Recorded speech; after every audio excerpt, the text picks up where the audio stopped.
December 30ஆம் தேதி வைகுண்ட ஏகாதசி. உத்தர தரிசனம் விஷ்ணு கோவிலில் கிடைக்கும். இந்த வைகுண்ட ஏகாதசி வருஷத்தில் ஒரே ஒரு நாள் தான் வரும். மிகவும் அற்புதமான நாள். வைகுண்டம் மகாவிஷ்ணுவோட இருப்பிடம்.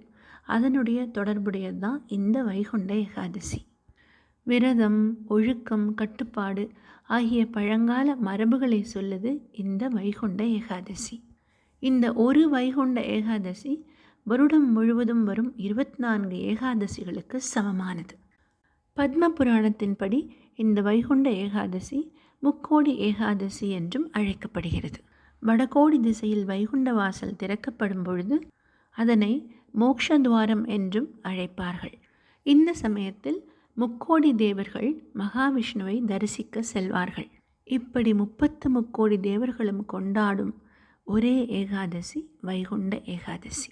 இந்த வைகுண்ட ஏகாதசி அன்று பெருமாளை நினைத்து ஆராதித்தால் பல கோடி யாகங்கள் மற்றும் ஆயிரக்கணக்கான ஆண்டுகள் தவம் செய்த புண்ணிய பலன் கிடைக்கும். வைகுண்ட பிராப்தியும் உண்டாகும். பட்சண பலகாரங்கள் எல்லாம் வைத்து நைவேத்தியம் பண்ண வேண்டும் என்ற அவசியமில்லை. ஒரே ஒரு துளசி இலை வைத்தால் மட்டும் போதும். ஸ்ரீ வைகுண்ட நிவாசாய ஸ்ரீனிவாசாய விஷ்ணுவே வேத வேதாங்க ரூபாய மாதவாய நமோஸ்துதே. வைகுண்ட ஏகாதசி அன்று இந்த மந்திரத்தை சொல்லலாம்.